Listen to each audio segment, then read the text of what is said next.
क्योंकि व्यापार नीति के परिणामस्वरूप यहाँ के जितने भी देशी राजा थे उन्होंने धीरे धीरे विभिन्न संधियों के माध्यम से अंग्रेज़ों की अधीनता स्वीकार कर ली एवं भारत में ब्रिटिश साम्राज्य की स्थापना का रास्ता बिल्कुल साफ हो गया। भारत में ब्रिटिश शासन की स्थापना का मार्ग 1757 ईस्वी में क्लाइव के नेतृत्व में लड़े गए प्लासी के युद्ध के बाद से ही खुल गया था। इस युद्ध ने ईस्ट इंडिया कंपनी को बंगाल का स्वामी बना दिया तथा वे राजनीतिक शक्ति के रूप में स्थापित हो गई। 1764 में बक्सर के युद्ध में मिली विजय से कंपनी का भारत की तीन प्रमुख शक्ति मुगल बादशाह आलम, अवध के नवाब शुजाउद्दौला और बंगाल के नवाब मीर कासिम पर दबदबा स्थापित हो गया। इस युद्ध में मल्हारराव होलकर भी अंग्रेज़ों से परास्त हो गया। इससे ईस्ट इंडिया कंपनी एक अखिल भारतीय शक्ति बन गई। क्लाइव की सफलताएं इतनी ज़बरदस्त थी कि 1765 ईस्वी में उसे दोबारा बंगाल का गवर्नर नियुक्त किया गया। क्लाइव ने दृढ़ संकल्प शक्ति से दुस्साहसपूर्ण कार्य किए जिन्हें भारत में ब्रिटिश शासन की स्थापना मार्ग प्रशस्त हुआ। भारत में ब्रिटिश साम्राज्य की स्थापना में वारेन हेस्टिंग्स का योगदान। 1772 में वारेन हेस्टिंग्स बंगाल का गवर्नर नियुक्त किया। उसे क्लाइव के काम को तेजी से आगे बढ़ाया। मुगल बादशाह की 26 लाख रुपए की वार्षिक पेंशन बंद कर दी। बंगाल के नवाब की 53 लाख रुपए की पेंशन काटकर 16 लाख रुपए कर दी। 1772 में बंगाल से दैत्य शासन प्रणाली को समाप्त किया। 1773 में ब्रिटिश संसद ने रेगुलेटिंग एक्ट पास किया। बंगाल में गवर्नर के स्थान पर गवर्नर जनरल की नियुक्ति की जाने लगी। हेस्टिंग के समय में मराठों के विरुद्ध कई सैन्य कार्रवाई की गई, किंतु ईस्ट इंडिया कंपनी को कई बार मराठों से अपमानजनक शर्तों पर संधि करनी पड़ी। हस्तक्षेप की नीति से साम्राज्य विस्तार को आघात। 1784 से 1798। 1784 ईस्वी में ब्रिटिश संसद ने ईस्ट इंडिया एक्ट पारित किया, जिसमें कहा गया कि ईस्ट इंडिया कंपनी देशी रियासतों के प्रति हस्तक्षेप की नीति का पालन करेगी। यह प्रावधान भी किया गया कि गवर्नर जनरल को आपातकाल में काउंसिल के बहुमत की स्वीकृति प्राप्त किए बिना भी कार्य करने के विशेष अधिकार होंगे।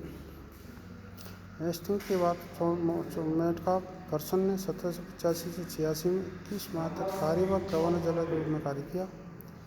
सितंबर 1786 में कॉर्नवालिस गवर्नर जनरल बनकर भारत आया। उसने सामान्यतः हस्तक्षेप की नीति का पालन किया। इस नीति के कारण ईस्ट इंडिया कंपनी द्वारा भारत में साम्राज्य स्थापना की दिशा में किए जा रहे कार्य में अवरोध उत्पन्न हो गया।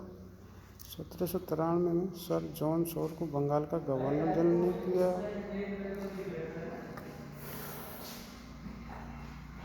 उसने भी हस्तक्षेप की नीति का अनुसरण किया। 1795 में हैदराबाद के निजाम और मराठों के बीच खरदा का युद्ध हुआ। निजाम ने कंपनी से सैनिक सहायता मांगी, किंतु कंपनी ने देशी राज्यों के परस्पर झगड़ों में हस्तक्षेप करने तथा निजाम को सहायता देने से इनकार कर दिया। इस कारण निजाम मराठों से परास्त हो गया। उसने मराठों से अपमानजनक शर्तों पर संधि करनी पड़ी। हस्तक्षेप की नीति के काल में नाना फडणवीस के नेतृत्व में उत्तर भारत एवं दक्षिण भारत में मराठों का क्रोध फैलने लगा। इस अवधि में महाजी सिंधिया की शक्ति में भी अभूतपूर्व वृद्धि हुई तथा पेशवा की शक्ति का ह्रास हुआ। मार्क्विस वेलेस्ली तथा उसकी सहायक संधियाँ। जिस समय वेलेस्ली को बंगाल का गवर्नर जनरल नियुक्त किया, उस समय कंपनी की हस्तक्षेप की नीति के कारण भारत में कंपनी का प्रभुत्व क्षीण हो गया था। भारत की प्रमुख शक्तियाँ कंपनी का विरोध कर रही थी। मैसूर का टीपू सुल्तान कॉर्नवालिस के समय अंग्रेजों से परास्त होकर श्रीरंगपट्टम की संधि की थी। उसने श्रीरंगपट्टम की संधि का अपमान का बदला लेने के लिए तैयारी शुरू कर दी। हैदराबाद का निजाम भी अंग्रेजों से नाराज था, क्योंकि मराठों के विरुद्ध हुए युद्ध में अंग्रेजों ने उसकी कोई सहायता नहीं की थी। मराठे भी दक्षिण में अंग्रेजों के बढ़ते हुए प्रभाव को समाप्त करने की तैयारी कर रहे थे। भारत में नियुक्ति से समय वेलेस्ली का 27 वर्षीय वह साम्राज्यवादी महत्वाकांक्षी अत्यंत कूटनीतिक व्यक्ति था। कंपनी विस्तार के विषय में उसकी तुलना उसके पूर्ववर्ती क्लाइव और वारेन हेस्टिंग्स का परवर्ती लॉर्ड डलहौजी से की जा सकती है। वेलेस्ली ने सहायक संधियों के माध्यम से हैदराबाद का निजाम, अवध का नवाब, मराठों के पेशवा, राजपूताना, अलवर, भरतपुर, जोधपुर, बीकानेर और त्रवणकोर के राजा सहित अन्य और नवाबों पर कंपनी की सर्वोच्चता स्थापित की। हस्तक्षेप की नीति का परित्याग। माना जाता है कि ब्रिटिश प्रधानमंत्री विलियम पिट ने लॉर्ड वेलेस्ली को आदेश दिया कि वह भारत में ब्रिटिश साम्राज्य का विस्तार करें तथा अमेरिका के स्वतंत्रता संग्राम में इंग्लैंड ने जो प्रतिष्ठा खोई है उसे भारत में साम्राज्य स्थापना पुनः प्राप्त करें।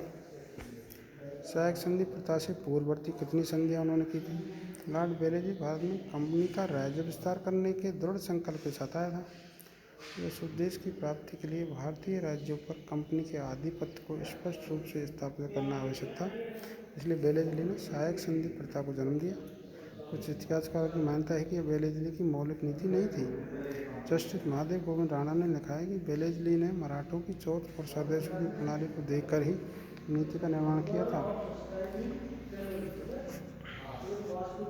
ईस्ट इंडिया कंपनी द्वारा भारतीय शासकों के साथ की गई संधियों के पहले चरण में कंपनी अपने मित्र भारतीय शासक को आवश्यकता होने पर सैनिक सहायता देगी, बदले में उसे एक निश्चित धनराशि प्राप्त करनी थी। ऐसी संधियाँ 1765 ईस्वी में अवध के साथ तथा 1768 में निजाम के साथ हुई।